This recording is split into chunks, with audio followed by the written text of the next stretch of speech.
Betty Ann Ong was 45 years old. She was a flight attendant for 14 years, and she was on Flight 11 American Airlines. Flight 11 American Airlines was the first plane to hit the North Tower. It hit at 8:46 in the morning.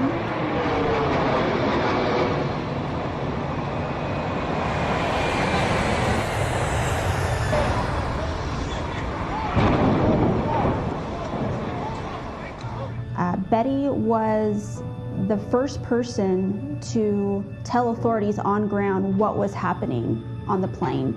She was able to give a play-by-play of what was happening at the back of the plane using a American Airlines reservation phone. Betty's recordings of her phone conversation with American Airlines, it's interesting because you can tell they didn't know what to do. They didn't know what was happening.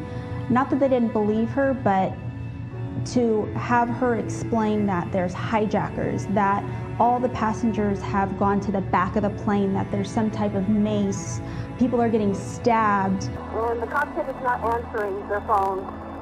And there's somebody stabbed in business class, and we can't breathe in business class. Somebody's got mace or something. Can you describe the person that you said someone is what in business class? I'm sitting in the back. Somebody's coming back from business. If you can hold on for 1 second, they're coming back. When I did research on Betty, a lot of her coworkers had said they knew they were going to have a good flight with Betty. She went above and beyond to take care of her passengers, and so it's no surprise that she was the first one to go to the back of the plane, make that phone call. By making that phone call, she was able to alert authorities of what was happening, and because of that phone call, it led to the very first time that the U.S. Stopped all airspace, and that's never happened before. We're making another sharp turn, all the way onto our side.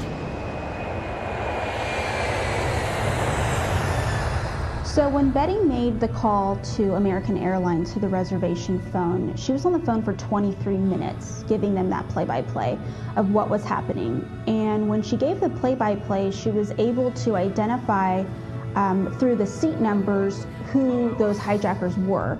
And so they were able to identify who the hijackers were by her calling. Again, that information was invaluable when time is very sensitive.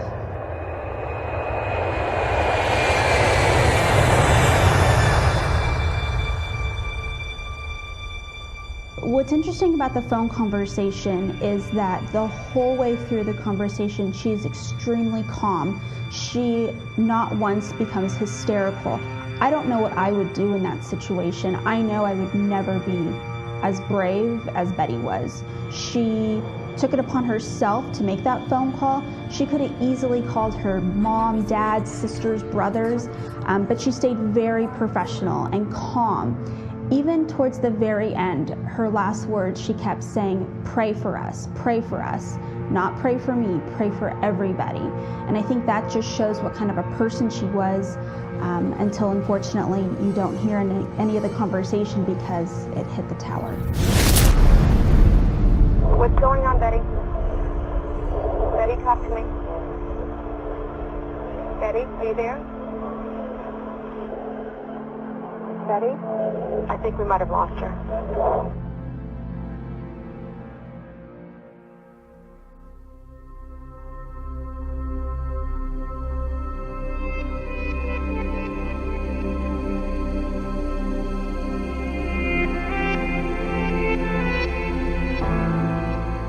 The reason Betty was on Flight 11, her intention was to go from Boston's Logan International Airport to LAX. She was supposed to meet her sister and plan vacation trips to Hawaii for the following week. So that was her intention, was to go on vacation with her sister. I had the opportunity to talk to Betty's sister, Kathy, and when I talked to Kathy, it's interesting because even though this is a terrible, terrible event that took place, I think one of her coping methods is opening the Betty Ann Ong Foundation. With this foundation, it helps at-risk youth and they work with elderly. Betty's passion in life included children and assisting the elderly and living a healthy lifestyle. So the purpose of this organization is to help children go to these summer camps, and these summer camps allow them to learn about healthy eating and how to have better self-image. I know there's even programs for the elderly as well. That's something that was really important to Betty, and so her family wanted to continue that on for her. I think for me, doing research on Betty, I learned how strong she was. I know in that situation, I can't even imagine being on the phone for 23 minutes giving a play-by-play of all these awful and horrendous things that are going on, and you don't even know what the next second's gonna bring. I'm sure those 23 minutes felt like 23 hours. Betty is the definition of a fearless female.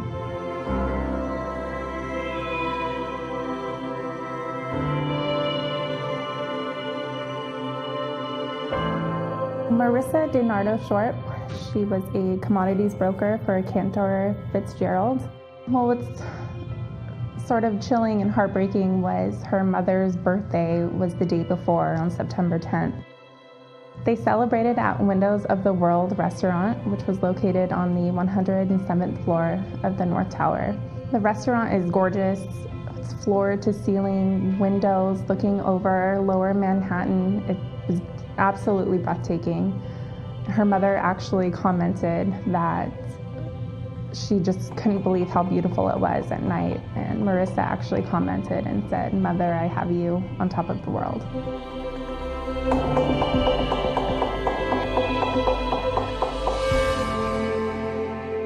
Her mother actually urged her to stay home the next day to rest, since she was stressed at work.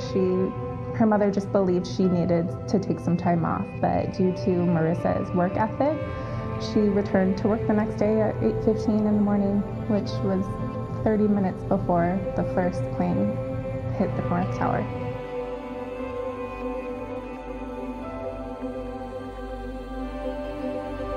So she was above the impact. Her and about 105 employees were trapped above the impact, and they had no idea what had happened. They didn't know what happened in the building, if it was a bomb.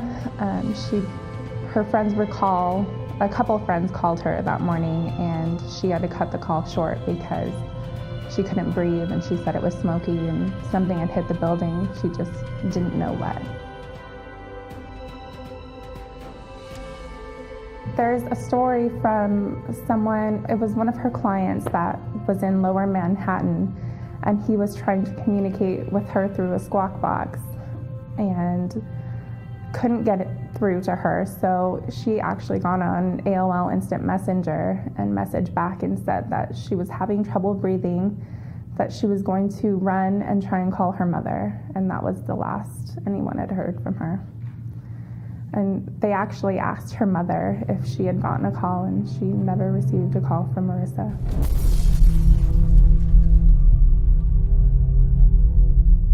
So unfortunately, her body was never found. It was never recovered. Her mother and her brother tried endlessly to find her with flyers, posters. They searched every day they could, and unfortunately, she was never found. What's chilling is 6 months later, the New York Police Department knocked on their door, and they had given Marissa's mother her charred purse and her pocketbook, which was still intact, with her ID, her photos, credit cards, and what's even more chilling is the receipt from the dinner from her mother's celebration was fully intact. Marissa and her brother Harley were very close siblings. She confided in him through everything, work, family. They were best friends. And he recalls 2 weeks before the attacks, she broke down and had a premonition and said that she thought she was going to die soon. She didn't know why, but she just broke down, and he calmed her and told her everything was going to be okay. Little did he know, too. Her mother held on to her belongings. She held on to her purse, her pocketbook, everything, and just had it in a closet. She didn't want to let go of it.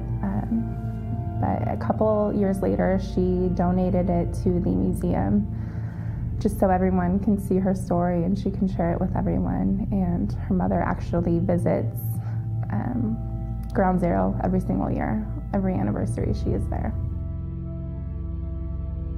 I feel incredibly lucky to work for a company that cares so much and vows to never forget the tragic events that happened that day. And for people that are younger than us that weren't there that day, we just need to keep reminding everyone how important and significant this day was, just so we will always remember.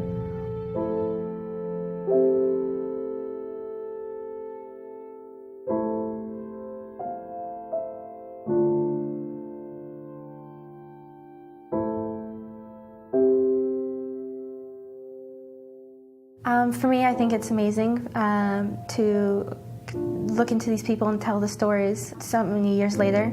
Especially, I was so young when it happened, and to keep these people in our lives and recognize the heroes, the survivors, the fallen. I think it's very important and meaningful.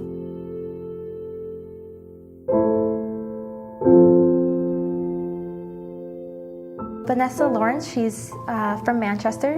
She's this wonderful artist who does paintings and sculptings. When 9/11 happened, she was 26 years old. She was a part of a residency program by the Lower Manhattan Cultural Council. On the morning of 9/11, she went in at 6 a.m. She was so excited to work on her painting that she had been working on the day before. It was of the Manhattan sunrise. She just had the best view on the 91st floor. You're just on top of the world. And so she went in that morning to work on her painting. And then at 8:30 a.m., she tore herself away to get a juice and to call her friend who was going to be visiting her that day. So she went from the 91st floor and went down. And then when she returned back up, just as she stepped out of the elevator, the North Tower was hit just 2 floors above her.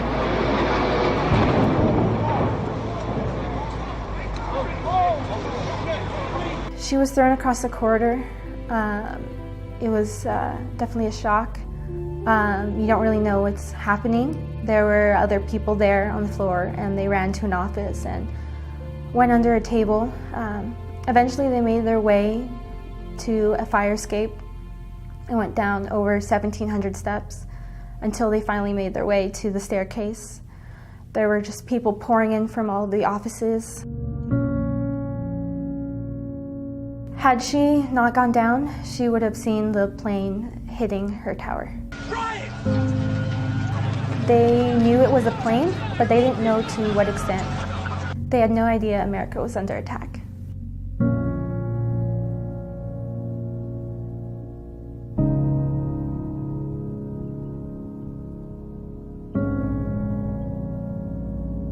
Vanessa made it out of the building, but right as she did, the South Tower collapsed. There's just a cloud of debris coming down right as she gets out of the North Tower. She looks around to find a place to go. She sees a subway tunnel, but right as she starts to head that way, a cloud of debris comes up. She runs across the street where she's comforted by, she later discovers, is a firefighter who calms and reassures her and puts his jacket on her.